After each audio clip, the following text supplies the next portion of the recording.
Steve, go. Steve knows what he's doing. Portrait, Steve. It's your portrait now, not landscape. No, that's landscape. You've got it landscape. That's granddad format, mate. Portrait.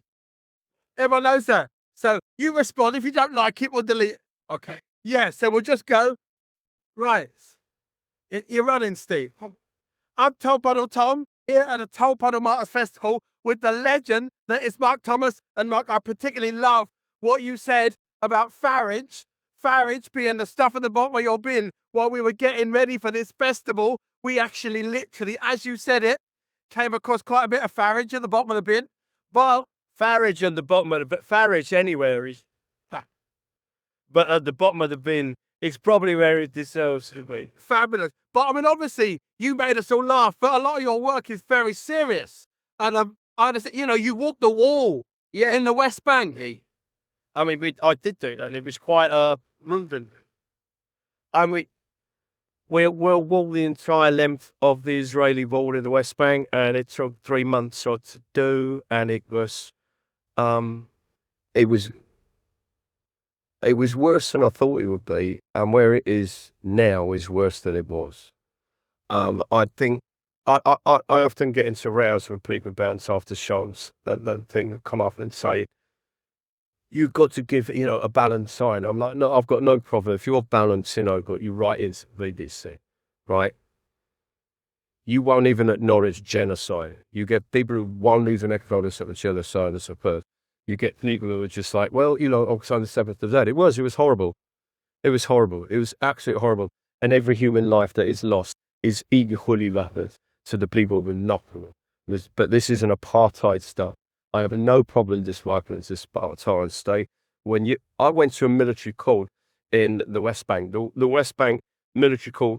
The West Bank is under military law. You don't have a jury. You don't have you might just manage to meet your lawyer 5 minutes before the case.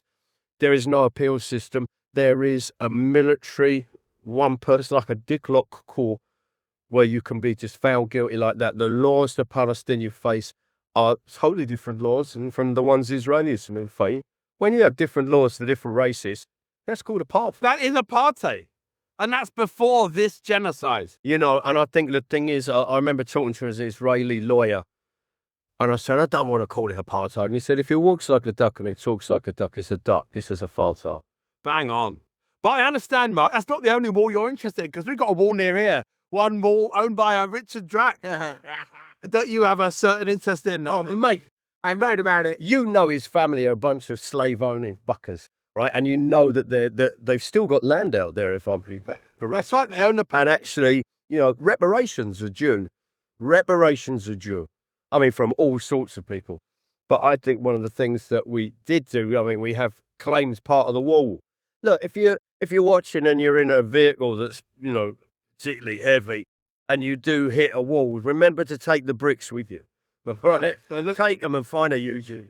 That's right. Well, I heard that, and I've actually been following that mantra myself, and we're going to take that wall back.